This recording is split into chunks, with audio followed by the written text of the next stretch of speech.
today on behalf of a group of 11 and 12-year-old girls from my district who have noticed an unsettling trend in modern politics and are absolutely determined to do something about it. They see bullying from leaders who are supposed to be their role models. On Friday, I'll be proudly signing the DC Bully Busters Pledge, and I urge my colleagues on both sides of the aisle to join me. No matter where you were born, no matter what God you pray to, no matter who you love, no matter what your gender, you are respected and valued in this country. And I want to thank you for standing up against discrimination and against bullying. And I hope you consider all of us partners in your effort. Thanks. I not only joined this because I've had experiences with my friends being bullied, but also because I feel like the way women were treated in the election was wrong, and I wanted to do something about it. I want to make a change in politics, and I just want to have a voice.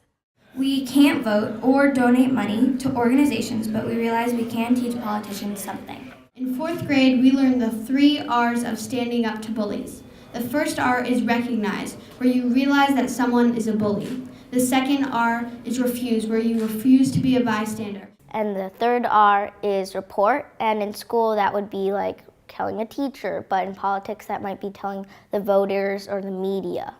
If representatives and congresspeople get bullied out of their views, then they can't represent us, and that's their job. One instance of bullying that I've seen is when Elizabeth Warren had to be silenced and she wasn't allowed to read the letter from Coretta Scott King.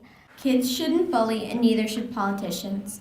So we decided to write letters to congressional leaders, both Democrats and Republicans, telling them about what we know about bullying them and asking them to stand up to bullies. We set up a letter writing party for our friends, and our friends shared it with their friends in their schools. Kids from Washington State, California, Oregon, New Jersey, New York, and Washington, D.C. have also written letters. More than 1,200 letters have been written.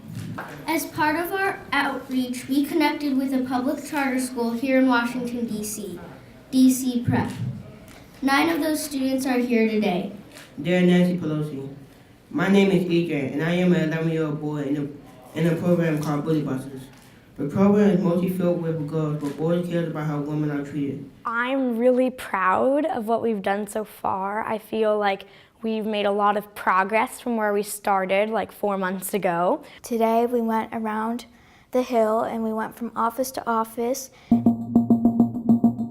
Our goal is to get 20 members of Congress to sign the pledge to not participate in bullying in politics.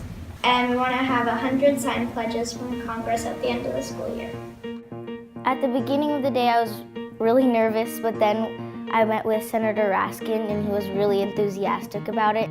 Even though Congresswoman Schakowsky was very busy, she took the time. Last year I was in a presidential election class and it was really exciting. I never thought I would actually get to meet these people who represent us and make our laws. So you might be wondering, why are we standing in your office trying to teach you something? You're so gifted and you're so smart. You can teach all of us here in Washington, Capitol Hill, a real lesson. And I'm delighted to sign.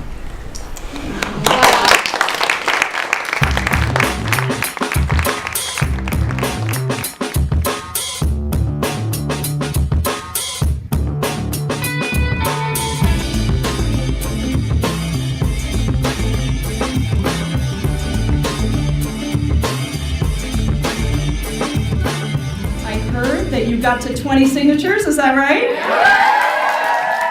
Way to go. The DC Bully Busters are really making a difference and showing that coming to Congress and talking to members of Congress can actually happen. What we say to each other matters. The way we treat our fellow citizens is important. So thank you for standing up for so many people in our country. Well, thank you for standing with us. Absolutely.